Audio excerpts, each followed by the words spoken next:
So let's talk about this question for a little bit. I have seen this question pop up time to time on the SAT. So the question here is, which of the following is an equivalent form of the function g above, in which the minimum value of g appears as a constant or coefficient?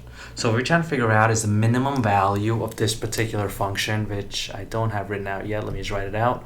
It is g of x equals x plus 3 times x minus 5. So the minimum value of this function is written as a constant or a coefficient.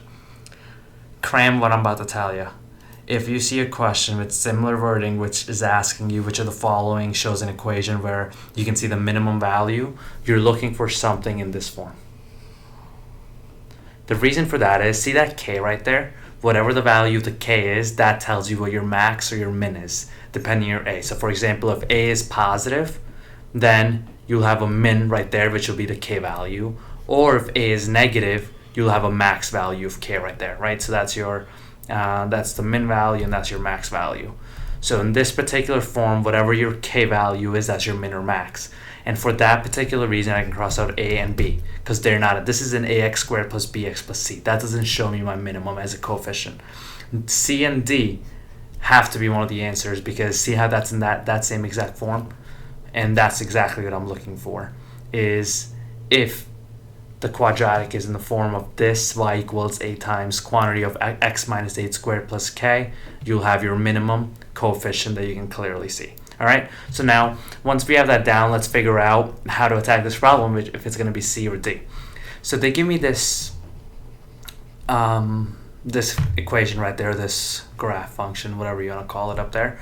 And what I need to figure out is what I can decipher from there. So if I know that x plus 3 and x minus 5 are my factors, what must the zeros be? Remember, we always set the x plus 3 equal to 0, and we set x minus, that should be a minus 5, and x minus 5 equal to 0. Why did we do that? To figure out the zeros, right? So over here x would equal 5, over here x would equal negative 3. So that tells me that the x is negative 3 right there, and x is 5 right there, and the parabola goes to these two particular points. So the parabola will be something like that. That's my best rendering of it. Okay.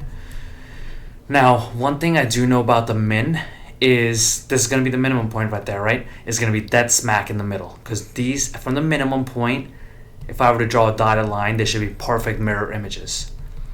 So if this is negative 3 and this is 5, how can I figure out this middle point? What's the distance from 5 to negative 3? From 5 to here is a total distance of 5. From here to here, there's a total distance of 3. So in total, from here to here, I'm looking at 8. And halfway point must be 4. So that means it must be a distance of 4 from here and 4 from here. So from negative 3 to here will be 3 points. So that should be 1. So that must be the value of x must be 1 there. And again, to double check, the distance from 1 to 5 is 4. And the distance from negative 3 to 1 is also 4. Now I know what the x value is, right? But remember, I'm trying to figure out the y value is.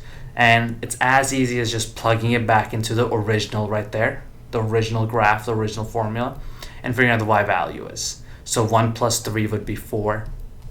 1 minus 5 will be negative 4. And 4 times negative 4 is negative 16. So that tells me that the y value right there is negative 16. So that particular coordinate is 1, comma, negative 16.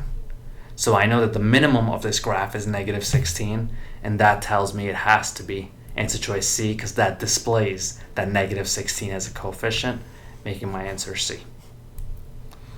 Tough problem. Watch this video again if you need to. Important concept. If they're asking for your minimum or maximum, make sure they're in this particular form right there. And then there's multiple ways to figure out the minimum or maximum. I just like doing it this way, figuring out what my zeros are. My zeros over here were negative 3 and 5, and then I was able to figure out the middle point, the x value, and then plug it back into the original equation, figure out my y value. That's just how I was taught, and I really think it kind of sticks with me. It's relatively basic. I can visualize it, and I like it when I can visualize problems and understand really what's happening. So answer C over here.